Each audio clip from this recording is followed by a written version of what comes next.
Hello friends. आज के जो विषय को लेकर आए हैं हिंद यवन शासक बैक्ट्रिया। यानी हम देखते हैं कि भारत में जो सर्वप्रथम जो है विदेशियों का जो आक्रमण जो होती है वह हिंद यवन शासक के द्वारा होती है।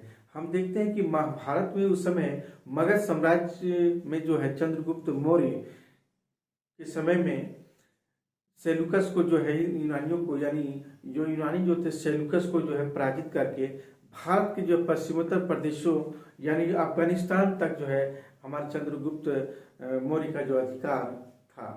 लगभग एक शताब्दी तक यानी 305 ईसा पूर्व से लेकर 206 ईसा पूर्व तक जो है सेल्यूकस के जितने भी वंशज थे वह जितने भी राजा हुए भारतीय राजाओं के साथ जो है मित्रता बनाए रखा।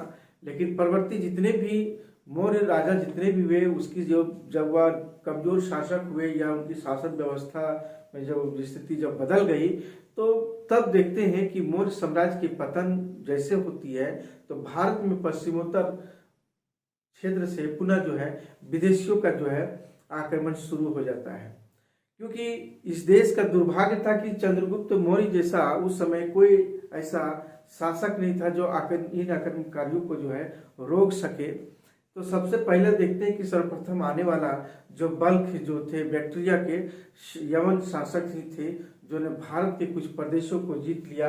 जब भारत के कुछ प्रदेशों को जीत लेने के बाद ही जो है उसे हिंद यवन शासक के नाम से जाना जाता है या इंडो ग्रीक भी कहा जाता है। हम देखते हैं कि यवनों के आक्रमण से संबंध रखने वाले बहुत सारे से ग्रंथों का उल्लेख है। जैसे हम देखते हैं सुंग वंश के इतिहास के जो स्रोत है में स्रोतों में भी इसका नाम जिक्र किया गया है। क्योंकि पुष्यमित्र शुंग के समय में जो है यवनों का जो है आक्रमण हुई थी उसी हमारे शुंग शासक के या शुंग वंश के इतिहास के स्रोत से भी हमें जानकारी मिलती है। यहाँ तक कि हिंद यवन जो शासक थे मिलिंद जो मिनांडर के विषय में भी हमें जानकारी मिलती है। जो बौद्ध विद्वान जो नागसेन से वार्तालाप जो हुई थी जो मिलिंद पनो ग्रंथों से पता चलती है। यहाँ तक कि जो क्षेमेंद्र के जो है अवधान कल्पलता जो ग्रंथ है उससे भी हमें जानकारी मिलती है। यहाँ तक कि जो है क्लासिकल जितने भी लेखक हैं उनसे भी जानकारी मिलती है। जैसे पोबिलियस स्ट्रैबो जस्टिन प्लूटार्क इत्यादि ये सब जो है से भी हमें हिंद यवन के इतिहास के बारे में जानकारी मिलती है। हम यहाँ देखते हैं कि हिंद यवन शासकों के लेख में हम देखते हैं तथा लेख और उसके सिक्के जो मिले हैं वह इतिहास पर बहुत ही अच्छे तरीके से जो है इस पर प्रकाश डाला गया है। और यहाँ तक कि हाल ही में हम देखते हैं एक फतेहपुर यूपी में जो है उस लेख का नाम है रेह लेख है। उस स्थान से भी लेख प्राप्त हुए हैं लेकिन वो राजा का नाम जो है उस लेख में नाम मिट गया है। यहाँ देखते हैं कि इलाहाबाद जो है विश्वविद्यालय के जो पुरातत्व विभाग के जो भूतपूर्व अध्यक्ष GR शर्मा ने जो है इस लेख की जो है पहचान मिनांडर से ही करते हैं। यहाँ तक कि जो है अन्य इतिहासकार इस बात से सहमत नहीं है लेकिन फिर भी जो है कुछ इतिहासकार कहते हैं कि BN मुखर्जी जो है शक के अनुसार जो है ये शक पहलो थे। और इसी तरह जो है TP वर्मा कुषाण वंशी बताते हैं। यहाँ तक कि जो है DC सरकार और GC पांडे जो है ये भी बताते हैं कि मिनांडर के नाम उल्लेख करते हैं लेकिन संदेह उसमें भी है। तो खैर कोई बात नहीं है। देखते हैं हम लोग जो है सबसे पहले कि हिंद यवन शासक के बारे में सबसे पहले हम मैप के द्वारा जो बताने का प्रयास करेंगे।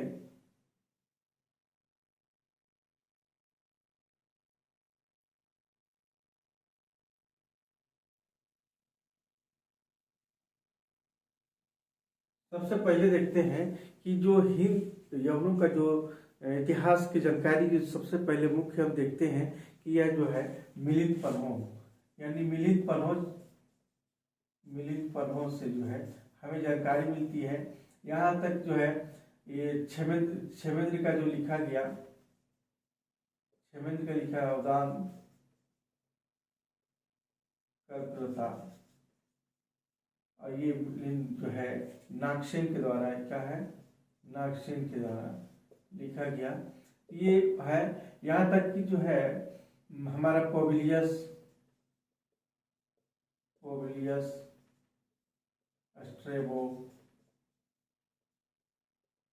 स्ट्रेबो जस्टिन प्लूटार्क है। और यहाँ तक कि जो है शुंग वंश के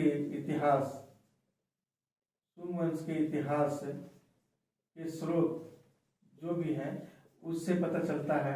यहाँ तक कि जो है सिक्के क्या है, सिक्के से भी जानकारी मिलती है और उनके लेखों से ये जानकारी मिलती है। तो इस तरह से देखते हैं कि हमारा जो है ये हमारा स्रोत है जो जानकारी मिलती है हिंद यवन शासक की।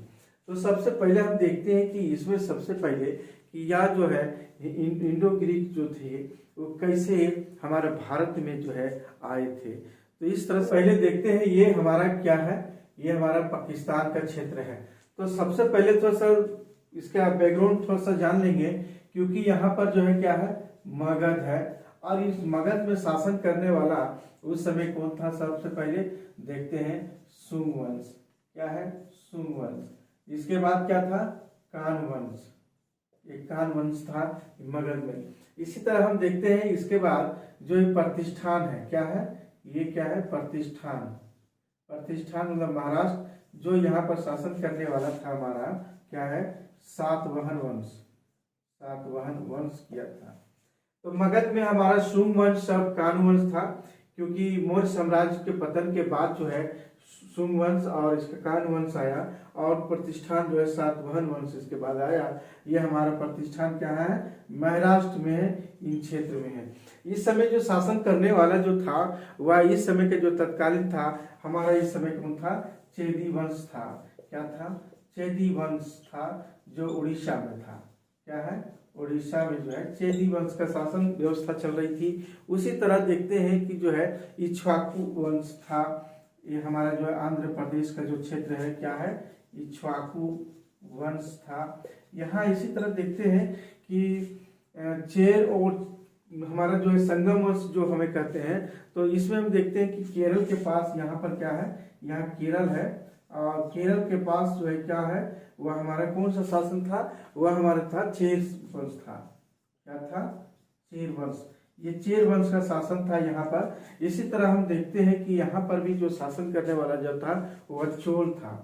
क्या है, चोल था, चोल वंश। इसके बाद है हमारा पांड्य वंश, यानी पांड्य वंश।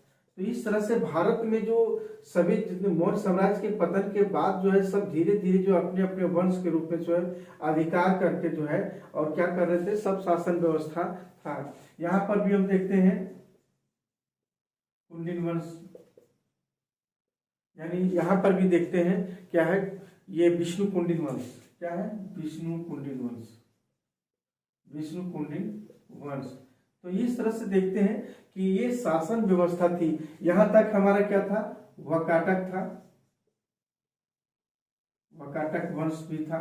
तो देखते हैं कि इन क्षेत्रों में जो है मगध साम्राज्य के बाद जो है इन सभी क्षेत्रों में जो है अपने अपने शासन व्यवस्था था। और इस समय जो है सबसे बड़ी देखते हैं कि मगध से जो शुरुआत हुई थी भारत का शासन व्यवस्था, वह जो है मौर्य साम्राज्य के पतन के बाद जो है शुंग वंश और कान वंश आया। इसके बाद जो इसकी जो हमारे जो थी उस समय सबसे महत्वपूर्ण थी। अब इसके बाद जो है प्रतिष्ठान को देखने को मिलता है जो सातवाहन वंश के समय में जो है देखने को मिलती है। तो ये जो है सातवाहन के बाद हम देखते हैं कि यहाँ पर जैसे पूरी तरह जो हमारा ये पतन की कगार पर था, तो इसी समय विदेशियों का सबसे पहले जो है आक्रमण हुआ।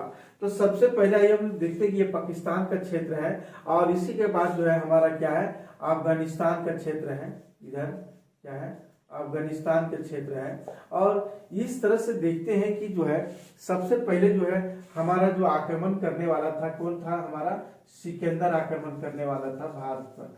यूनानियों के ईरानी था, ईरानी के बाद जब सिकंदर जो भारत यहाँ पर आया तो इन क्षेत्रों से जो है व्यास नदी से ही जो है वापस लौट गया था। इसके जो सेनापति थे यानी सेलुकस आया और सेलुकस आने के बाद क्या हुआ, ये हमारे चंद्रगुप्त मौर्य के समय में, इनके समय में जो है युद्ध हुआ और उसमें 500 हाथी दे करके और उन्हें हिरात, कंधार, अफगानिस्तान सब दे करके वापस चला गया। तो इस तरह से हम देखते हैं कि ये सब बहुत सारे क्षेत्र जो था, ये जो क्षेत्र था सभी जो है अफगानिस्तान या हिरात, काबुल, कंधार सब जो है हमारे चंद्रगुप्त मौर्य को मिल चुका था। लेकिन एक हम देखते हैं, एक पार्थिया और बैक्ट्रिया सेल्यूकस के शासन काल में जो है एक हमारा जो है एक बैक्ट्रिया और एक पार्थिया, क्या है पार्थिया, ये बैक्ट्रिया और पार्थिया ये सेल्यूकस का शासन व्यवस्था में था और यह जो है चंद्रगुप्त मौर्य के अधीन में नहीं था बल्कि सेल्यूकस के अधीन में इस समय था, सेल्यूकस के समय में। तो सबसे पहले देखते हैं यही बैक्ट्रिया जो था, तो बैक्ट्रिया में हम देखते हैं कि जो है एक शासन व्यवस्था जो है, यानी हम एंटियोकस इसके जो सेनापति था, यहाँ इसकी राजधानी क्या थी, यूनानियों का सीरिया। तो सीरिया का जो राजा जो बना एंटियोकस, क्या है एंटियोकस।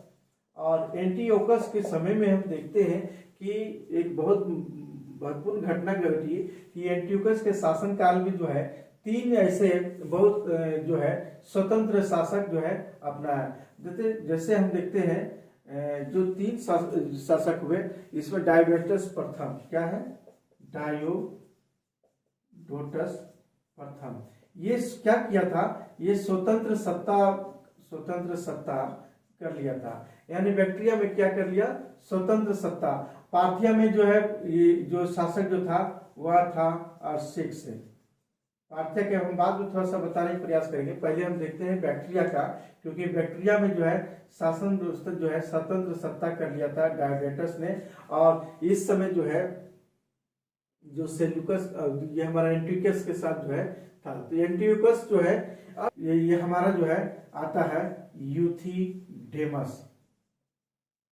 यूथिडेमस जो है अब क्या करता है कि यूथिडेमस के बाद आता है शासक बनता है, और यूथिडेमस का यह भी जो है स्वतंत्र भी ये भी हो जाते हैं। और यूथिडेमस जो है किसी तरह जो है शासक जब बन जाते हैं तो अंत में जो एंटियोकस जो है, यानी हम एंटियोकस के जो पुत्री है वह भी जो है अपने यूथिडेमस के पुत्र यानी हमारा डेमेट्रियस, क्या है डेमेट्रियस से विवाह कर दिया जाता है। यानी यूथिडेमस को क्या है बैक्ट्रिया का राजा मान लेता है, क्या है बैक्ट्रिया का राजा मान लेता है तो हमारा जो है एंटियोकस ने, और अपनी पुत्री का विवाह जो है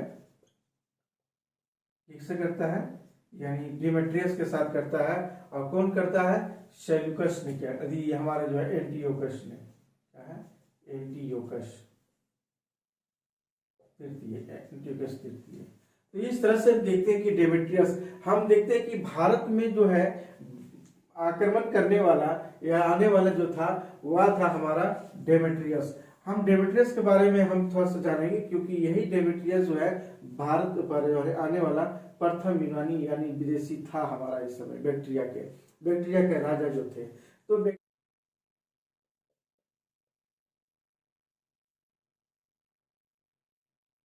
डेमेट्रियस, ये ड्रेमेटियस जो राजा जो थे वह ड्रेमेटियस क्या थे, इनकी उपाधि क्या थी, इनकी उपाधि जो है इनकी उपाधि क्या थी, इनकी उपाधि अजय थी। और एक और था इनका जो है अजय के बाद जो है एक था विजेता, क्या है विजेता। यही 2 जो है इनकी उपाधियां थी।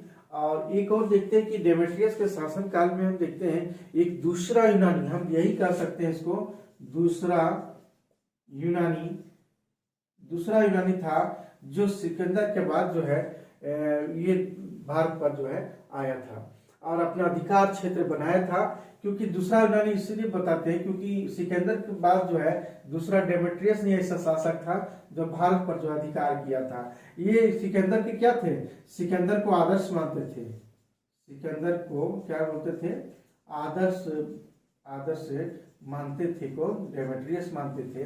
और इन्होंने हम देखते हैं इनकी राजधानी कहाँ थी, इनकी राजधानी थी कहाँ, वह था हमारा साकल यानी कहने मतलब है सियालकोट।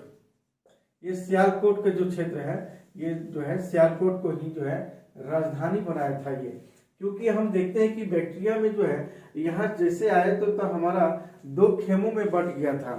तो हम देखते हैं कि पहले जो है यही जो है साकल जो है सियालकोट यानी यहाँ पर आकर जो है बस गया और यही राजधानी बनाया। हम यहाँ देखते हैं कि इन्होंने जो है डेमेट्रियस ने लेख युक्त, क्या है, लेख युक्त सिक्के चलाए, यानी लेख युक्त सिक्के का जो है यानी भारत में जो है चलाए, लेख युक्त सिक्के या क्या बोलते हैं मुद्रा भारत में सर्वप्रथम चलाए, सर्वप्रथम चलाए कौन? डेमेट्रियस हमारे चलाए। और ये डेमेट्रियस हम देखते हैं जारी करने वाला पहला ही था। इसमें क्या था, मुद्रा का विकास हुआ। क्या हुआ? मुद्रा का यहाँ भारत में क्या हुआ, विकास होना प्रारंभ हो गया, क्योंकि लेख युक्त सिक्के जब मुद्रा बनने लगे भारत में सर्वप्रथम जब चलाए जब हमारे डेमेट्रियस ने, तो मुद्रा के विकास हुआ। और हम देखते हैं कि मुद्रा के विकास में हम देखते हैं एक और देखते हैं कि यहाँ पर नगर की स्थापना किया था। डेमेट्रियस ने क्या किया था, नगर की स्थापना किया था। और नगर की जो स्थापना किया था, क्या था नाम था उसका, नाम जो था वह यूथिडेमिया, क्या है, यूथिडेमिया नगर था। और एक है दत्तमित्र जो है, तो ये जो है नगरों का भी स्थापना किया था, डेमेट्रियस ने किया था। तो इसके बाद हम देखते हैं एक और जो है राजा का नाम आता है, इसके बाद जो है हेलियोक्लीज जो राजा बोलते हैं। डेमेट्रियस शासन व्यवस्था जब समाप्त हो जाती है उसके बाद हेलियोक्लीज एक आता है, जो इनका बस एक ही महत्वपूर्ण है, परीक्षा की दृष्टि से जो पूछे जाते हैं। ये मुद्रा पर पहली बार जो है कृष्ण बलराम का था। मुद्रा पर पहली बार जो है कृष्ण और बलराम का उत्कीर्ण है इनके मुद्रा पर, क्या है, हेलियोक्लीज का जो है शासक जो थे वह महत्वपूर्ण है। मेनांडर जो थे वह इस जो है ये हमारा यूथिडेमस वंशज के जो थे हमारा मेनांडर, जो काफी महत्वपूर्ण और शक्तिशाली राजा हुआ था। ये राजा जो हुए थे इनका मुद्रा पर देखते हैं कि बहुत सारी चीजें जो है लिखी हुई है। हम देखते हैं कि इनकी जो मेनांडर है, मेनांडर की जो पत्नी है वह है अगाथोक्लिया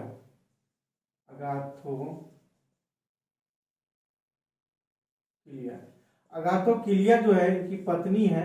और इनकी पत्नी के बारे में भी जो है जिक्र किया गया है, क्योंकि हम यह देखते कि मेनांडर जो थे इनके पुत्र जो थे क्या थे, इनके जो पुत्र थे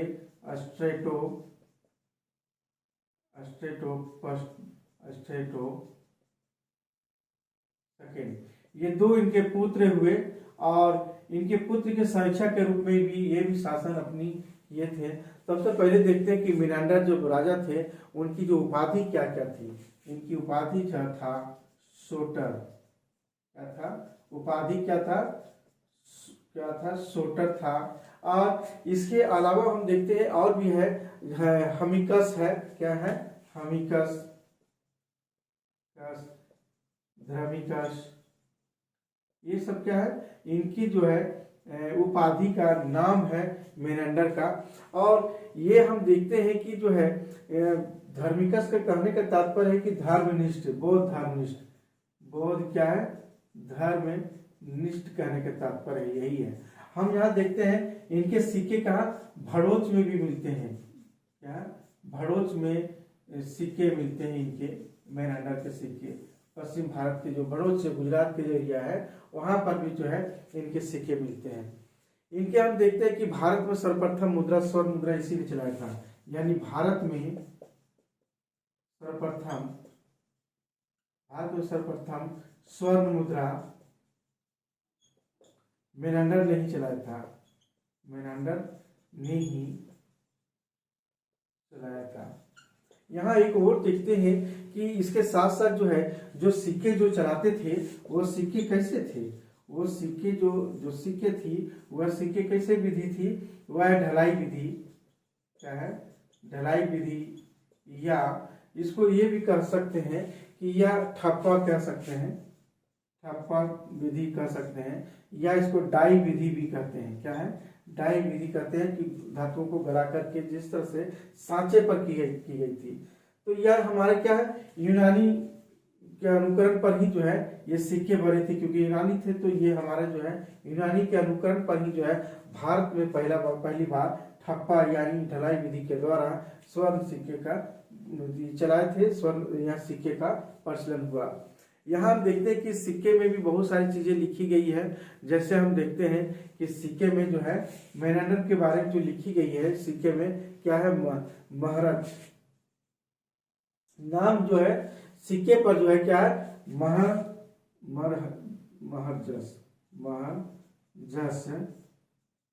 पतरस, और एक और है इसका आगे है मिलिंद्र पतरस से मिलिद्रस।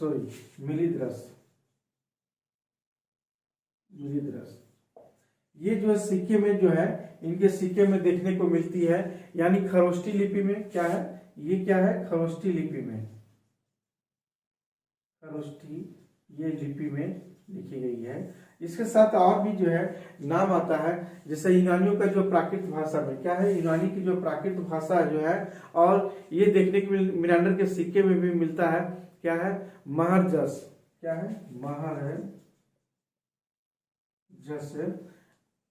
महरजस ध्रिमिकस, नाम जो है ये है ध्रिमिकस मिलिंद, यानी नाम है इसका क्या है मिलिद्रस। इनके सिक्के में जो है देखने को मिलती है, और भी है इनके सिक्के के जो नाम आया है, यानी बसिलियस सोटेस मिलिंद्राय, बसिलियस क्या है, बसिलियस सोटर मिलिंद्राय। तो इस तरह से नाम है, और ये सिक्के का जो है इस तरह से खरोष्टी लिपि यानी यूनानी का प्राकृत भाषा में, यूनानी का क्या है प्राकृत भाषा में जो है ये लिखा गया है, और इसी तरह जो है खरोष्टी लिपि में लिखा गया है। तो हम यह देखते हैं। इसके बाद हम देखते हैं एक और सबसे बड़ा मिनांडर के बाद जो है एक ही जो है अंतिम शासक जो था वह था हर्मिकस, जो था क्या था हर्मिकस शासक था। और हर्मिकस के समय में यही कह सकते हैं, क्योंकि चीन की दीवार जो कुषाण जो है यूसी जाति के जो थे वह बैक्टीरिया पहुंचे थे, और बैक्टीरिया पहुंचे तो वहां से जो है सबको खदेड़ा, फिर कुजुलफिसस जो है उन्होंने जो है हर्मिकस को पराजित किया था। और इस तरह से हम हर्मिकस का अंतिम इस हमारा जो है यूथिडेमस जो है के वंशज जो थे हर्मिकस अंतिम शासक थे, इनकी जो पतन हो गई। इसके बाद हम देखते हैं कि यूक्रेटाइडिस वंश के बारे में हम थोड़ा सा जिक्र करते हैं। यूक्रेटाइडिस वंश के हम ये देखते हैं कि यूक्रेटाइडिस वंश के जो राज क्षेत्र थे वहां कहाँ था, बैक्ट्रिया से, यानी बैक्ट्रिया से कहाँ तक था, ये हमारा झेलम तक था, और झेलम नदी तक फैला हुआ था। इसकी राजधानी कहाँ थी, इसकी राजधानी तक्षशिला थी,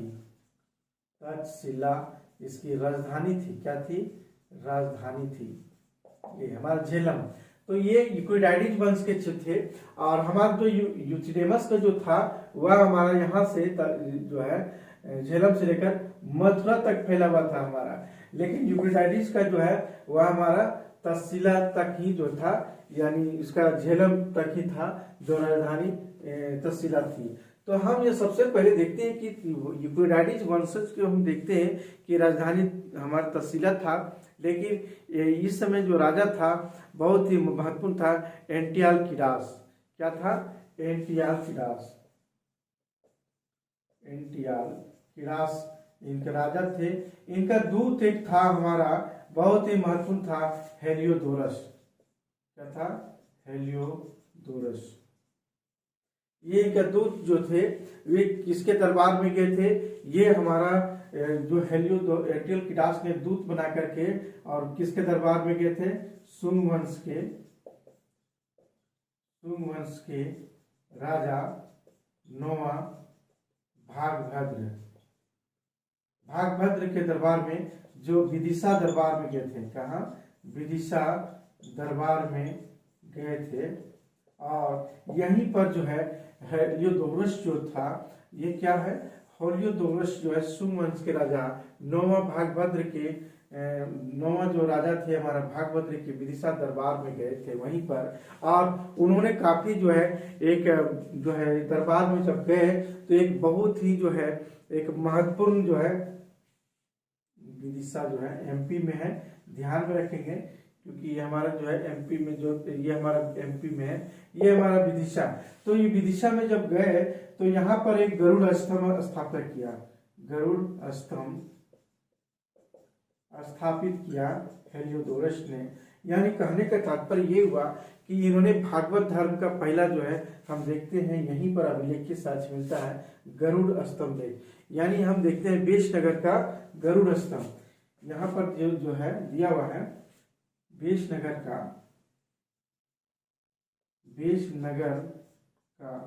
गरुड़ स्तंभ लेख है। इन्होंने गरुड़ स्तंभ स्थापित किया यहाँ पर। यहाँ इससे यही प्रतीत होता है कि भागवत धर्म का पहला जो है अभिलेखीय प्रमाण ये देखने को मिलती है।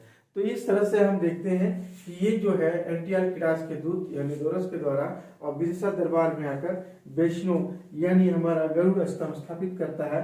तो बेशनगर का गरुड़ स्तंभ स्थापित यानी स्तंभ जो है बेशनगर का, यही सबसे बड़ा महत्वपूर्ण है और ये हमारे इससे हमें जानकारी मिलती है इस समय के इतिहास के बारे में। तो इस तरह से देखते हैं। इसके बाद हम देखते हैं कि इसमें दोनों यानी यूक्लिडाइडिस और हमारे यूथिडेमस के जो वंशज जो थे वह दोनों वंशजों के हम देखते हैं, कुल हम देखते हैं 35 राजाओं के जो है 35 राजाओं के नाम जो है अंकित देखने को मिलती है इसमें यही था कि जो है यूनानियों को भारत पर जो है क्या प्रभाव पड़ा, यानी यूनानी प्रभाव भारत पर क्या प्रभाव पड़ा ये हम देखते हैं। तो सबसे पहले देखते हैं कि क्या प्रभाव पड़ा। सबसे पहले देखते हैं ज्योतिष। हमारा यूनान का क्या था, ज्योतिष था। वह ज्योतिष में हमारा भारत क्या किया, भारत में भी जो है इसका सीखा। जैसे फलित जोशी, क्या है फलित जोशी, फलित ज्योतिष से, ये फलित ज्योतिष का मतलब हाथ से देखने की जो प्रक्रिया है वह भी यूनानी के द्वारा जो भारत में या फैला और भारत में जो है सीखा सब। दूसरी हम देखते हैं कि सबसे पहले ज्योतिष के बाद जो है चिकित्सा के क्षेत्र में क्या है, चिकित्सा के क्षेत्र में भी जो है यानी देखने को मिलती है कि यूनानियों के द्वारा ही जो है देन है जो भारत में प्रभाव पड़ा। इसके बाद हम देखते हैं गंधार कला। देखते हैं कि सबसे पहले जो है गंधार कला जो है यानी बुद्ध की जो मूर्ति बनी थी यूनानी कला के द्वारा ही जो है सर्वप्रथम बनी थी। और उसके बाद देखते हैं विकास भी, मुद्रा का विकास भी हम देखते हैं कि तांबा और चांदी और सोना का भी जो है विकास देखने को मिलती है। यानी हम देखते हैं सिक्के, यानी सिक्के के जो है जो मुद्रा है वो भी जो है इसका विकास हुआ था। और यहाँ हम देखते हैं तांबा, क्या है तांबा, सोना, चांदी। तो इस तरह से देखते हैं कि ये भी जो है मुद्रा का विकास हुआ, एक बहुत ही महत्वपूर्ण था, इस समय यूनानियों की देन थी। और एक और देखते हैं कि यहाँ साथ साथ जो है भारतीय धर्म दर्शन से भी बहुत प्रभावित थे। भारतीय दर्शन से, भारतीय दर्शन से जो है यानी यूनानी प्रभाव थे, यूनानियों का काफी यूनानियों को प्रभावित है, यानी यूनानियों को भी प्रभावित किया था भारतीय दर्शन हमारा भारत की जो थी। एक और हम देखते हैं कि स्याही, कलम और फलक, ये क्या यूनानी भाषा ही है, क्या है बहुत ही महत्वपूर्ण है पूछा जाता है। स्याही, फलक, कलम, ये क्या है यूनानी है, यानी यूनानी भाषा है और ये हमारा भारत में जो है इसका प्रभाव पड़ा और भारत के नाम। तो ये हम देखते हैं कि इसका यही प्रभाव पड़ा था। और ये जो है और एक जो हमारा पार्थिया था जो सेलुकस के अधीन में था उस समय, किसके अधीन में, सेलुकस के अधीन में था, जिसका सेलुकस के अधीन में था, इसका शासक था उस समय अर्सेक्स था इस समय पार्थिया का। लेकिन हम देखते हैं कि पार्थिया जो है यानी पहलो वंश का जो है संस्थापक था, क्या है ये क्या थे, पहलो वंश का, पहलो वंश का संस्थापक क्या था, हमारा जो संस्थापक था क्या था, बनान था, ये पहलो वंश का बना था, लेकिन वास्तविक जो संस्थापक इसका जो बना बाद में, वास्तविक जो संस्थापक था वह क्या था? मित्रदात। यानी मित्रदात जो है यही जो है हमारा वास्तविक शासक जो था। यानी हमारा ये प्रथम था, मित्रदात जो थे ये प्रथम था। हम यहाँ देखते हैं कि पहलो जो थे वही जो है हमारा पार्थिया के थे, और वही जो है पार्थिया का निवासी भी था। पहलो क्या था यहाँ पर? पहलो यही जो है पार्थिया का निवासी था ये, और यही जो है पहले वर्ष का संस्थापक बना था वह बनान था। वास्तविक संस्थापक मित्रदात प्रथम था, जो कहा जाता है कि BC 171 क्या है? BC 171 से लेकर जो है वह शासन जो व्यवस्था थी उसकी वह BC 130 तक था, ईसा पूर्व तक था इसकी मित्रदात प्रथम का। हम यह देखते हैं कि पार्थिया जो थी, यानी पार्थिया सरदार जो था, जितने भी थे ये मूलतः क्या थे? मूलतः जो है सिस्तान और अराकोसिया से ही आए। इसी को जो भारतीय ग्रंथों में पहलो कहा गया। कहा जाता है कि जैसे ये भारत आए, हमारा पार्थिया लोग भारत में आए, तो वैसे ही जो क्या पहलो कहलाए, ये पहलो कहलाए हमारा भारत जब आए। जब बैक्टीरिया यहाँ आए तो यमन कहलाए, हिंद यमन कहलाए। उसी तरह जो है पार्थिया भी कहलाए। हम यहाँ देखते हैं कि सबसे पहले देखते हैं कि पार्थिया के शासक जो थे, यानी हमारा क्या थे? अर्सेक्स था। इन्होंने जो यूनानी शासक एंटियोकस द्वितीय के साथ विरुद्ध भी आक्रमण किया था, इन्होंने भी किया था। हम इसके बाद देखते हैं दूसरी राजा था, क्या था? ओनोनिज राजा था। इसके बाद जो है क्या था कि मित्रदात प्रथम के बाद जो ओनोनिज जो था वह भी एक देखते हैं कि जिस समय शक शासक जो है मेउस जो था, इसके समय में जो शक शासक था, शक शासक मेउस, ये क्या था? मेउस था। वह जो है गंधार में शासन कर रहा था। क्या था? गंधार में शासन कर रहा था। और उस समय हम देखते हैं उन्होंने जो है सिस्तान, अराकोसिया और पूरी क्षेत्र एरिया का राजा पूरा घोषित कर दिया था। ये क्या क्या था कि पूरा जो है अपना क्षेत्र घोषित कर दिया था।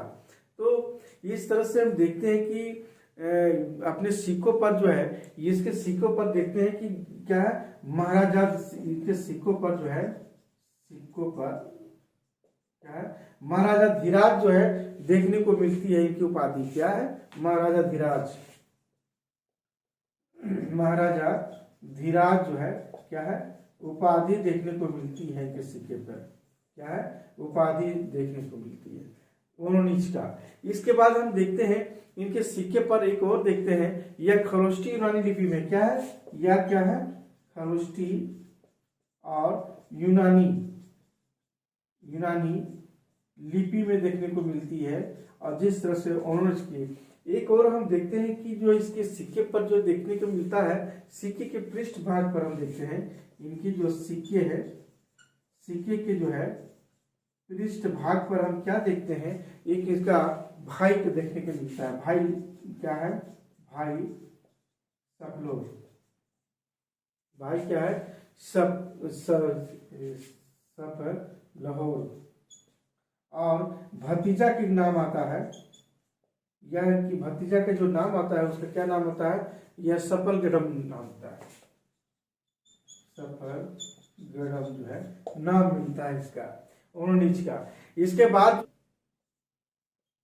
आता है अगला शासक आता है। इनके शासक के मुख्य पद क्या? यूनानी लिपि में सेपिलिरस है, और उसके पृष्ठभाग जो है राजा एजेस का नाम खुदा हुआ है। अंतिम जो राजा था इसका सबसे बड़ा महत्व था गोंडोफर्निज। क्या था? गोंडोफर्निज था इनका। गोंडोफर्निज जो राजा था यही जो है हमारा जो है पहलो वंश का सबसे महत्वपूर्ण और शक्तिशाली राजा हुआ था। ये एक हम देखते हैं कि इनकी जो है संपूर्ण ईसाई अनुश्रुतियों से पता चलता है कि ये जो था इस संपूर्ण भारत का, यानी संपूर्ण भारत का जो है राजा कहा गया इसे।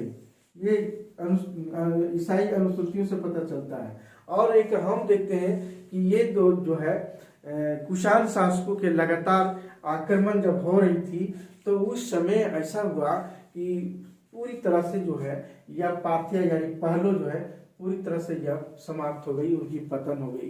गोंडो फर्निस के जितने भी उत्तराधिकारी थे, एब्डिकेशस और पकोरिस थे, उन भी दोनों जो है कमजोर शासक थे और उसके जैसा यानी गोंडो फर्निस जिस तरह से शक्तिशाली था वैसा शक्तिशाली नहीं हो पाया और कुषाणों का लगातार जो है आक्रमण हो रही थी। इस तरह से पार्थिया यानी कि समाप्त हो गई। यानी पार्थिया राजाओं के सिक्कों पर एक धर्मीय जो लिखा रहता था ये सिक्कों पर, उसका मतलब होता है कि धार्मिक था, यानी उनकी उपाधि था इस तरह से। तो इस तरह से देखते हैं कि कुषाणों के शासन आने से ये सारे पहलो वंश का जो है समाप्त हो गई, पतन हो गया। आज की क्लास यही समाप्त करते हैं।